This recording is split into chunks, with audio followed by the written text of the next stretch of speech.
सुरुवातीला टॉप 9 राजकीय बातम्या। विधिमंडळाच्या अंदाज समितीचा राजेशाही थाट। खासदार आमदारांसाठी चांदीच्या ताटामध्ये भोजन।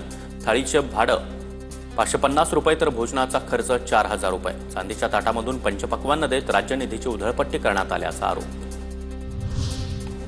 स्थानिक स्वराज्य संस्थांच्या निवडणुका एकत्रच लढायच्या। महायुतीच्या समन्वय समितीच्या बैठकीमध्ये प्रमुख नेत्यांचा सूर। लवकरच महामंडळ वाटपावर शिक्कामोर्तब होणार। महत्त्वाच्या महापालिकांवर महायुतीचा भगवा फडकवायचा आहे नेत्यांचं मत।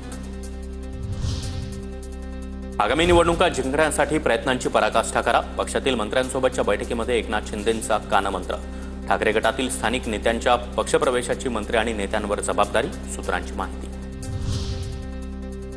पवारांच्या राष्ट्रवादीच्या 28 जूनपासून दररोज जिल्हावार बैठका। मुंबईमध्ये पक्षाकडून नव्यानं मोर्चे बांधणी सुरू। 6 लोकसभा मतदारसंघात बैठकांचं सत्र सुरू होणार। राखी जाधव यांची माहिती। राष्ट्रवादी काँग्रेस पक्षातील काही माजी आमदार नाराज। देवेंद्र भुयार, अतुल बेनके, दिलीप मोहिते पाटील, यशवंत माने, बाळासाहेब आजबे, सुनील टिंगरे नाराज असल्याची सूत्रांची माहिती। तर कोणतीच जबाबदारी आणि बैठकांना बोलावलं जात नसल्याची ही खंत। जातीयवाद निर्माण करणं हा अबू आझमींचा जुनाच उद्योग। अबू आझमींच्या वारीवरील वक्तव्यावरून मंत्री आकाश फुंडकर यांची टीका। हिंदी भाषेबाबतचा अंतिम निर्णय 7 दिवसांमध्ये घेतला जाणार। सूत्रांची माहिती।